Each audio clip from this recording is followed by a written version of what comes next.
오늘 말씀은 예레미야 51장 54절에서 58절까지 보겠습니다. 바벨론으로부터 부르짖는 소리가 들리도다. 갈대아 사람의 땅에 큰 파멸의 소리가 들리도다. 이는 여호와께서 바벨론을 황폐하게 하사 그 큰 소리를 끊으심이로다.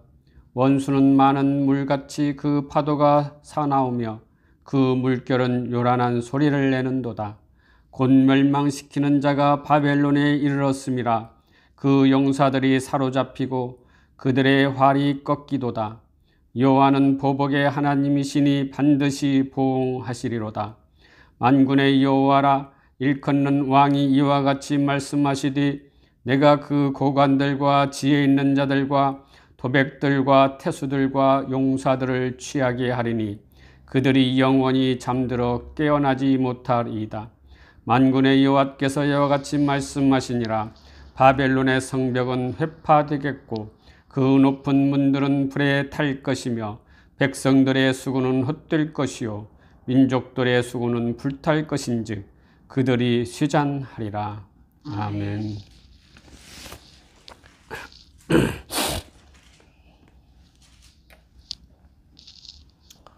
지난주에는 추수감사주일로 영원한 언약으로 여호와와 연합하자라는 제목으로 말씀을 나누었습니다.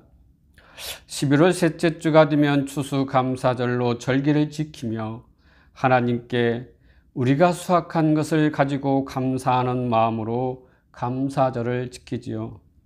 그런데 오늘날에는 가을에만 추수하는 것이 아니라 농사를 짓지 않는 사람들은 회사를 다니고 사업을 하고 나름의 여러 가지 일들을 하면서 삶을 살아갑니다. 그러므로 오늘날의 추수감사절은 직장인들은 매월 월급을 받는 것이 추수감사절이 아니겠습니까? 그리고 사업을 하는 사람들은 매일매일의 추수를 하는 것이라고 볼 수가 있는 것이지요. 그러니까 오늘날의 추수는 매일매일 그리고 매월 추수하는 것입니다. 물론 농사를 짓는 사람들은 가을에도 추수를 하지만 요즘은 시설 재배로 때가 없이 추수를 하고 있습니다. 그러므로 저와 여러분은 범사에 감사를 해야 한다고 하였습니다. 그래서 데살로니가전서 5장 18절에 범사에 감사하라. 이는 그리스도 예수 안에서 너희를 향하신 하나님의 뜻이니라. 그러므로 범사에 감사하는 것은 해도 되고 안 해도 되는 것이 아니라고 했지요. 이는 하나님의 뜻이기에 반드시 해야 하는 것이 범사에 감사하는 일이라고 말씀을 나누었습니다. 그리고 지난주 본문 50장 5절에 그들이 그 얼굴을 시온으로 향하여 그 길을 물으며 너희들 말하기를 너희는 오라 잊을 수 없는 영원한 언약으로 여호와와 연합하리라. 이 말씀은 바벨론의 포로가 되었던 자들이 다시 회복되어서 이스라엘로 귀환하는 것이 하나님께서 이스라엘과 언약을 맺으신 결과임을 보여주고 있다고 하였습니다. 그러므로 하나님께서는 저와 여러분에게 영원한 언약을 맺기 위해서 오라라고 부르고 계십니다. 그리고 하나님께서는 나와 연합하자라고 말씀하고 있습니다. 이 말씀은 고린도전서 12장 12절에 몸은 하나인데 많은 지체가 있고 몸에 지체가 많으나 한 몸인 것 같이 그리스도도 그러하니라. 그리스도와 함께 연합해야 한다는 것입니다. 그리스도와 연합하였다면 그리스도인과 함께 연합된 것이라고 하였지요. 그래서 고린도전서 12장 26절에 만일 한 지체가 고통을 받으면 모든 지체가 함께 고통을 받고 한 지체가 영광을 얻으면 모든 지체가 함께 즐거워한다고 말씀하였습니다. 그러므로 함께 예배하는 모든 성도는 한 몸인 것이지요.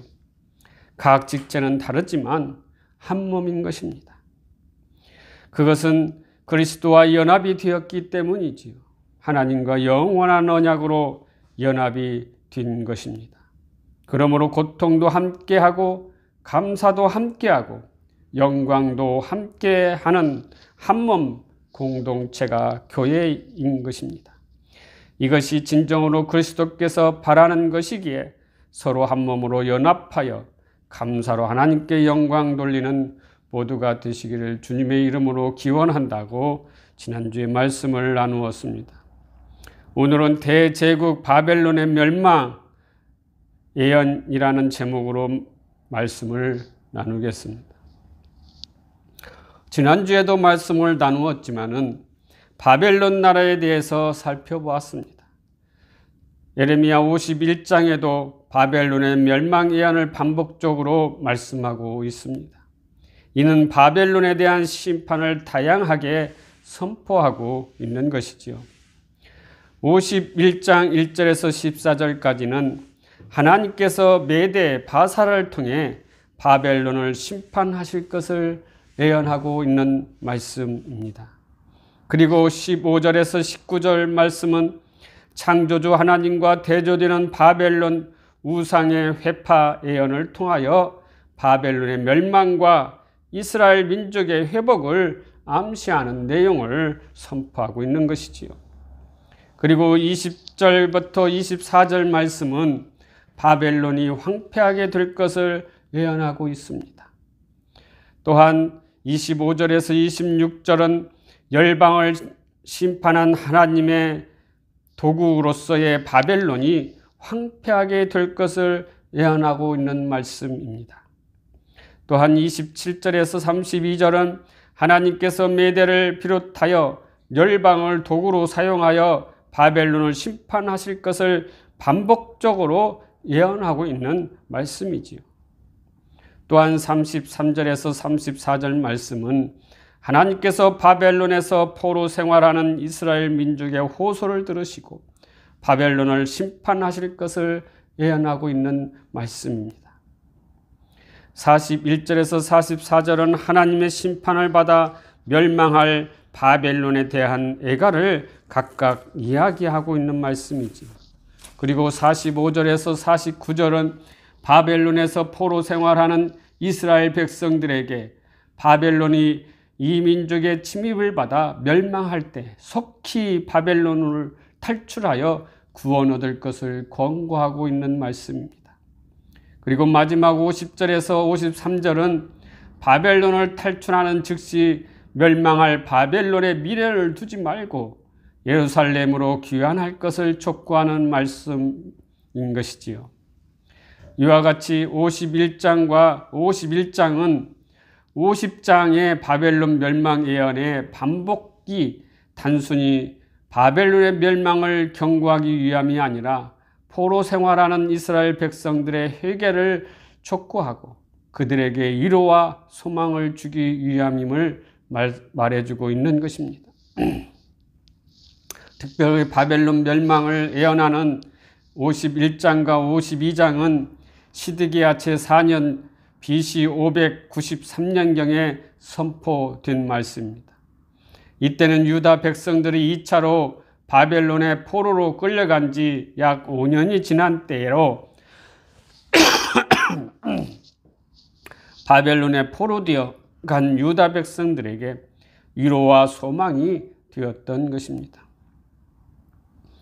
이처럼 하나님은 자기 백성에 대한 징계에는 불신자에 대한 징벌과 달리 긍휼과 자비가 내포되어 있다는 것이죠.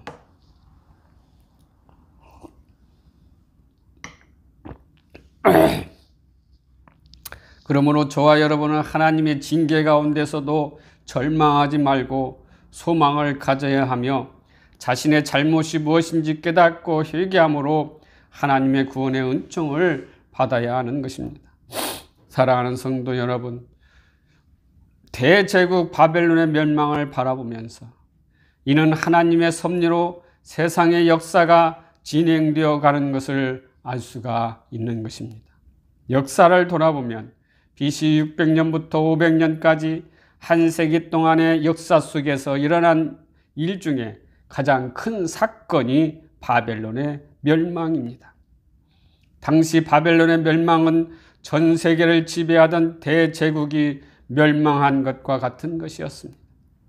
이로 인하여 바벨론을 멸망으로 이끈 메대와 바사국, 그리고 바사국의 고레스 왕에게는 새로운 역사의 주인공으로 등장하는 사건이었던 것입니다.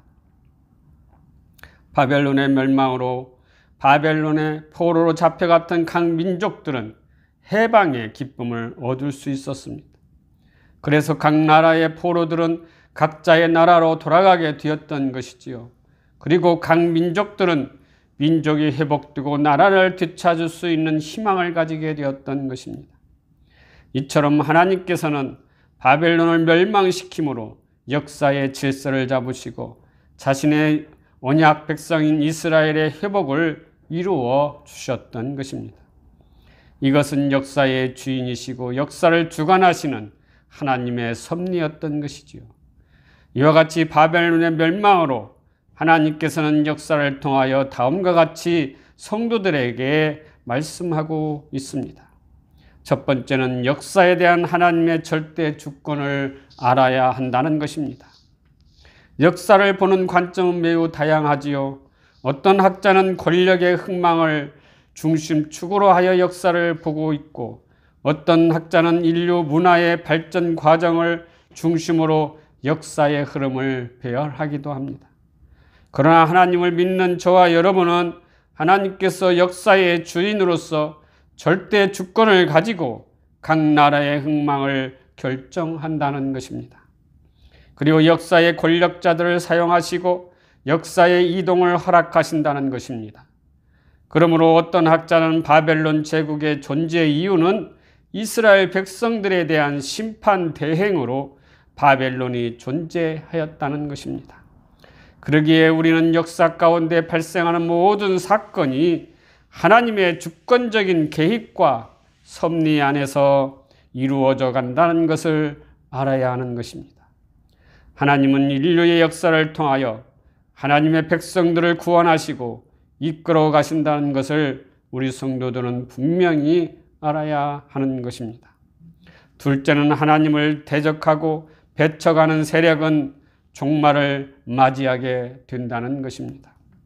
바벨론 제국은 유형적인 화려함, 그리고 사치와 부도덕성, 우상 숭배 관습, 하나님의 심판 대행 도구로서의 남유다 왕국을 멸망시키지요. 이로 인하여 바벨론은 제국으로 거만해졌던 것입니다. 자신의 국력을 믿고 하나님을 대적하는 인본주의적인 세력의 상징으로, 그리고 사단의 세력으로 상징되었던 것입니다. 계시록 18장 2절 공동번역으로 보면은 그는 힘찬 소리로 이렇게 외쳤습니다. 무너졌다. 대바벨론이 무너졌다. 바벨론은 악마들의 거처가 되고 더러운 악령들의 소굴이 되었으며 더럽고 미움받은 온갖 새들의 집이 되었다라고 말씀하고 있습니다. 이처럼 바벨론을 귀신에 쳐서 각종 더러운 영이 모이는 곳, 더럽고 가증한 새들이 모이는 곳으로 표현되고 있습니다. 이러한 바벨론을 하나님께서 멸망시키는 것을 보면서 하나님을 대적하는 사단의 세력이 이렇게 멸망에 이르게 되는지를 분명히 알 수 있는 것입니다. 하나님은 정하신 때가 이르기까지 이 세상을 사단의 권세 아래 두셨습니다. 에베소서 2장 2절에 보면은 여러분이 주에 얽매여 있던 때에는 이 세상 풍조를 따라 살았고 허공을 다스리는 세력의 두목이 지시하는 대로 살았으며 오늘날 하나님을 거역하는 자들을 조종하는 악령의 지시대로 살았다고 말씀하고 있습니다. 다시 말하면 사단의 지시대로 살았다는 것입니다. 사단은 교회의 성도들을 핍박하며 하나님을 대적하는 세력입니다. 이 사단의 주의에 얽매여 있으면 성도들을 조종한다는 것입니다. 그러니 죄를 회개하고 오직 예수 그리스도의 십자가의 피로 죄 씻음을 받아야 하는 것입니다. 그렇지 않으면 사단의 종이 될 수밖에 없는 것입니다. 그러나 하나님은 바벨론을 멸망시키신 것처럼 사단의 세력도 반드시 마지막 때가 되면 멸망시키실 것입니다. 그래서 하나님의 백성들을 구원하실 것입니다. 본문에서처럼 크고 화려한 성읍이 들짐승들의 거처할 정도로 황폐한 곳으로 변했던 것처럼 하나님을 대적하고 배척한 인본주의자들의 가슴에는 폐허와 같은 상실감만이 남아있을 것입니다.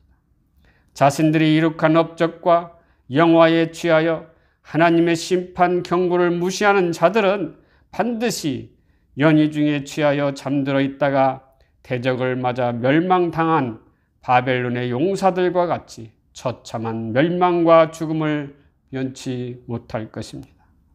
셋째는 역사는 하나님의 심판으로 종결된다는 것을 알아야 하는 것입니다. 예수 그리스도를 믿는 사람들은 하나님의 역사관인 시작과 종말이 있음을 아는 사람입니다. 불교의 윤희사상이나 믿지 않는 사람들은 죽으면 끝이다라는 사상과는 역사관이 확연히 다른 것입니다. 하나님께서 우주 만물을 창조하시고 시작된 인류 역사는 역사의 참된 주관자이신 하나님께서 하나님의 때에 심판하심으로 역사가 끝이 난다는 것입니다. 당시 인간의 힘으로 도저히 무너뜨릴 수 없다고 생각했던 바벨론이 하나님의 심판에 의해 갑작스럽게 무너졌던 것처럼 인간이 이룩한 모든 문명과 제도, 업적들은 하나님의 심판 앞에 무너질 것입니다. 그리고 심판을 통하여 인간의 역사는 종결될 것입니다. 그러므로 인간의 역사는 영원히 이어질 것이며 인류는 계속하여 발전을 거듭할 것이라고 믿는 인본주의자들의 생각은 결코 맞지 않는 것입니다. 역사를 보면 그 어떤 대제국 영원히 가지 못하고 다 무너지고 멸망했던 것을 보면 지금의 역사도 무너지고 새롭게 하나님의 섭리대로 이루어 가게 되어 있다는 것입니다. 그리고 결국에는 하나님께서 다시 오시는 날에는 하나님의 심판이 있을 것입니다. 그날을 믿음의 사람들은 기대하고 고대할 것입니다. 하나님의 백성들을 그날의 영원한 천국으로 주님께서 인도하시기 때문입니다. 사랑하는 성도 여러분, 대제국인 바벨론이 멸망한 사실을 역사학자에 따라 그리고 보는 관점에 따라 해석이 다를 수 있다고 하였습니다. 그러나 하나님께서는 바벨론의 멸망은 역사에 잠든 주권자가 누구신지 보여주고 있는 말씀입니다. 그리고 하나님을 대적하고 우상을 섬기는 자들은 어떻게 되는지 보여주고 있고 경고하고 있는 말씀입니다. 그러므로 역사를 통하여 하나님의 섭리를 알고 깨달아야 하는 것입니다. 마태복음 13장 15절에 이 백성들의 마음이 완악하여져서 그 귀는 듣기에 둔하고 눈은 감았으니 이는 눈으로 보고 귀로 듣고 마음으로 깨달아 돌이켜 내게 고침을 받을까 두려워함이라 하였느니라. 하나님의 백성이 아닌 사람들은 마음이 완악한 사람들입니다. 그러니 하나님의 말씀을 듣지 못하고 보지도 못하고 깨닫지도 못하는 것입니다. 그러니 먼저는 예수를 믿음으로 영접해야 합니다. 마음으로 믿어 의에 이르기에 하나님의 백성이 되는 것입니다. 그러므로 오직 예수 그리스도를 믿고 그 말씀에 순종하는 저와 여러분이 되시기를 주님의 이름으로 기원합니다. 기도하시겠습니다.